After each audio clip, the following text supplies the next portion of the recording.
mani jin yaxshi ko'rib qolganda, men unga qarshi 12 yil kurashganman. 12 yil sochim oqarib ketgan. O'sha jin meni sevib qolgan, menga oshiq bo'lib qolgan. Bu mana shu jin meni hayotimni butkul o'zgartirib yuborgan. O'sha jin sabab men turmushga chiqa olmaganman, oila qura olmaganman, o'z baxtimni topa olmaganman.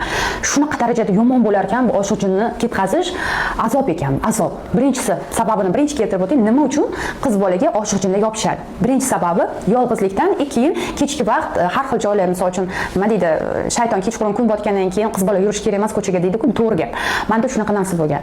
Ya'ni misol uchun kechki vaqt ishlaganman, yo peshkom qaytganman, yo shu mumkin bo'lmagan joylardan yurganman. Qisqasi paxtada chiqqanmiz, studentlik vaqtimizda paxtalarda borganimizda ham nima deydi, bitta dalada obed vaqtlari uxlab qolardim yoki kechki vaqt qaytardik, peshkom qaytardik dalalardan. Keyin misol uchun o'zimizga shu shtabga kelganimizda paxta dalasidan o'zimizni uycha bo'ladi, o'shamizga kelganimizda shu yerda hojatxonalarda shu juda ham bir rasvo joylarda shu hayot kechirganmiz-da. O'sha momentda shunaqa joylarda jinlar bo'lar ekan va jin menga yo'liqqan. Buni qachon bilganman? Men o'sha 20 yoshimda, 19 yoshlarimda, o'sha tushlarimda shu alahsiragan narsalar kirib chiqadi, lekin bu juda mukammal emas edi. Balki men yosh bo'lganligim uchun bu narsaga juda e'tibor bermagan. O'z-o'zidan shu jin menga yo'liqqandan keyin, alohida yashashni boshlaganimdan keyin, kvartirasini men qilgandan keyin, uje явный tushlarimga kiradigan bo'ldi. Bilasizlarmi, qanchalik darajada bu qo'rqinchli, xuddi hayolimda tabiiy o'sha nima deydi, hayotimda bordi. Tushimda kiryapti deb o'ylaysiz, lekin hayotimda bo'lardi. Men yotganimda o'sha quloqimda uni ovozi kelardi, nafas olishi kelardi. Keyin meni quchoqlab yotardi o'sha jinda. Shunchalik darajada qo'rqqanimdan bironta erkak kirib meni quchoqlayaptimi deb o'ylaganimdan realni turib ketardim. Va pishi shokka holatida tushib, o'sha darajada kechqurun uxlay olmasdim. Bu narsa balki men yolg'iz yashayotganim uchundir deb o'ylardim-da, keyin oldimga o'zimni yaqin dugonalarimni oldim. Yaqin dugonalarimni olib, ular bilan birga yashashni boshladik. Baribir ba'zida bir haftada bir marta yoki bir oyda bir marta bu holat yuz berardi menda. Ya'ni yonimda borligini men his qilib yurardim. Shunaqa vaziyatlar bo'lardiki, как будто bitta o'zim yolg'iz qolib ketsam, uyda kimdir yurgandek bo'lardi. O'sha kimdir yurgandek bo'lardi, men u narsadan qutula olmas edim. Даже kvartirani almashtirardim yoki umuman boshqa joyga borsam bo'lardi deb o'ylardim, lekin bu narsa bo'lmas edi. Keyin menga shu sovchilar kelishni boshlaganda yoki biron bir yigitlar bilan uchrashuvga chiqasiz-ku, kimlardir sovchi orqali yoki biron bir tanishdan turmushga chiqmoqchi bo'lishingiz kerak bo'lgan vaqtda uchrashuvga chiqqanimda, u bola meni yaxshi ko'rib qolardi, sevib qolardi, sovchisini jo'natardi. Uje o'z-o'zidan bir haftaga bormasdan u bola taktubi bilan yo'q bo'lib qolardi. Sovchi ham qaytib kelmas edi, u bola даже men bilan gaplashgisi ham kelmas edi. Men hayron qolardim, bu narsaga yengil qarardim, lekin bu yengil qarashimga sabab bo'lmas ekan. Bo'pti, mayli, meni xarakterim yoqmagandir-da derdim. Bu holat bitta yigit bilan bo'lmaganda, bir 5-6 ta bola bilan masalan shunaqa uchrashuvga chiqqanda, gaplashganda bu holat yuz bergan. O'sha vaqtingiz o'tyapti, 25 ga qarab ketyapsiz, 28 ga qarab ketyapsiz, o'sha ikkilanasiz. Keyin domlaga borganimda shu aynan nimaga meni tushimga shunaqangi jinlar kiryapti, meni atrofimda mana shunaqa odam yurgandek bo'ladi deganimda, sani oshiq jining bor ekan degan.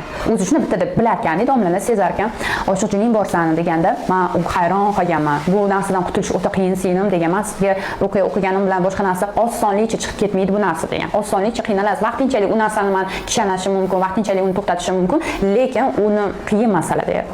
Bu narsa bilan biz juda ham ko'p shug'ullanganmiz.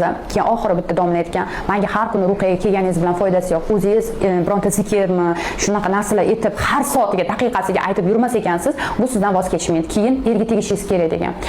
Agar erga tegsangiz, o'sha eringizdan qochib, keyin u yo'q bo'lib ketishi mumkin deganda, keyin men turmushga chiqaman. Endi bu narsa bo'yicha anaqa nima deydi, domlalar menga ruqiya o'qigan, bu narsa vaqtinchalik bo'lganda, o'sha vaqtda yo'q bo'lib qolgan. O'sha yo'q bo'lib qolgan vaqtida men turmushga chiqqanman. Turmushga chiqqandan keyin yana bir vaqtdan keyin bu narsa paydo bo'lgan, u hayotimga kirib kelgan, yana oila qurganimizdan keyin kirib kelgan. O'sha dashi yana tushimga kirishni boshlagan va orada eng yomoni er-xotinni o'rtasini birinchi sovutish bo'ladi-da bu. Agar turmushga chiqmagan qiz bo'lsa, bu yigit bilan uni o'rtasini sovutish bo'ladi. Turmushga chiqqaningizdan keyin er bilan sizni sovutish bo'ladi. O'rtada shunaqangi yomon nima kelishmovchilik paydo bo'ladi. Umuman nima desa bo'ladi, sabab emas-da u ajrashishingizga. Даже shu darajagacha yetganmiz, biz u bilan ajrashmoqchi bo'lganmiz.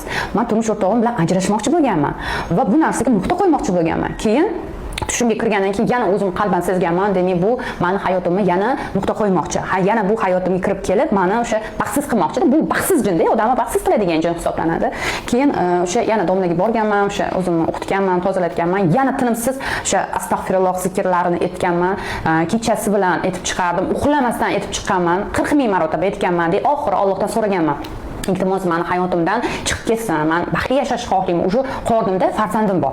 O'sha uni men ajrashmoqchimiz. Endi erim bilan ajrashmoqchimiz, qornimda farzandim bor. Keyin o'sha narsalarga chek qo'yganimizdan keyin u o'z-o'zidan yo'q bo'lib ketdi. tasavvur qilasizmi, men tinimsiz zikrni aytganim hisobiga yo'q bo'lib ketdi. Mana shu men har doim agar gunohlarimizda bo'lsa ham yo boshqa narsa astag'firulloh zikrini ko'p aytaman deb vaqtim bo'ldimi aytaman, o'zim uchun aytaveraman. Bu narsa inson hayotiga judayam nima deydi, yaxshi tomonlama duolar, haligi taqdiringizni o'zgartiradi degan gap bu rost gapdi. Keyin hayotimga shunaqa paydo bo'ldi, chiqib ketdi va men hozirgacha yaxshi hayotimga kirib kelgani yo'q va kirib kelishni ham xohlamayman.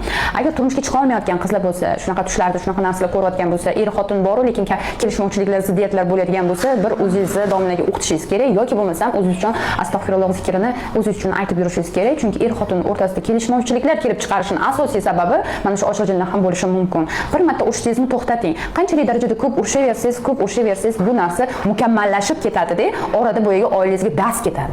Men esa o'sha momentda o'sha sezganman, o'zim qalban sezganman, erim bilan umuman urushmay qo'yganman. O'zimdan qidirganman aybni, o'zim nuqta qo'yganman. Nimaga men u bilan urushishim kerak? Uni ko'nglini qoldirishni xohlamayman deganman. O'sha er-xotin qanchalik darajada ko'p urushaversa, bir-biridan ko'ngli sovib ketadi. O'shaning uchun umuman urushmaslik kerak. Va hozir kecha kunduzgacha ham даже shunaqa duolarni o'qib, o'sha zikrlarni o'qib qaytarib turaman, chim hayotimni buzib yubormaslik uchun. Shuning uchun hurmatli qizlar, agar hayotingizda turmushga chiqa olmayotgan bo'lsanglar, shunaqa narsalar bo'layotgan bo'lsanglar, tinimsiz shunaqa zikrlarni og'zingizdan tushirmanglar, tinimsiz o'zingiz uchun aytib yuringlar. Bu juda ham foydali va kelajagingiz, baxt kamolingiz uchun ham bu sizlarga nima deydi, plus natijalar olib keladi ishingizga.